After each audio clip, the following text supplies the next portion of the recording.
kayo yung laman ng filter na to. Kasi ito yung filter ng faucet, yung tubig natin, yung sa gripo, ito yung nilalagay. So once na mag-check out kayo, complete inclusion na siya, ayan siya. May kasama ng mga accessories niya, once na ilalagay niyo, tapos may pa-anim ng kasamang filter. So ako, guys, na-curious lang ako ha, na-curious lang ako kasi yung filter niya, gusto ko malaman kung ano naman. Ito yung sa faucet nilalagay doon, para at least malinis yung tubig, tapos ito yung filter. So yung filter na buksan ko, may mga bilog-bilog na big something sa loob. So curious ako kung ano laman. Gusto kong buksan. Gusto kong malaman kung anong laman. Pwede ko bang buksan? Tapos gusto kong malaman kung anong laman.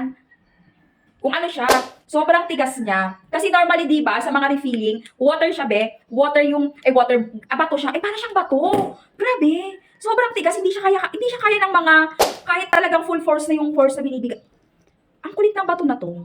Grabe, oh, ang dami. Yun yung inclusion ng mga, filter. Hindi normally. Kasi pansin nyo, yung sa isang klaseng filter, ilalagay ko pa ba yung link? Wag na. Basta yung isang klaseng filter na sinasaksak yung malaki, yung tatluhan o yung dalawahan, normally kasi filter lang siya. Yung ganito lang. Walang laman na bato sa loob o walang laman na something sa loob na mas nakakatulong pa sana na sumala. So ito, be, ang galing. Kasi ang mura-mura lang nito. Tapos may libre ng 6 na filter. So, di ba? Tapos akala ko siya, etchos lang na pangsala or what. Pero grabe ha, hindi siya basta-basta. Hindi talaga. Grabe ko lang natapon. Kanina ko pa sinusubukan. Ayaw talaga niya mapisa. Oh, ayaw talaga.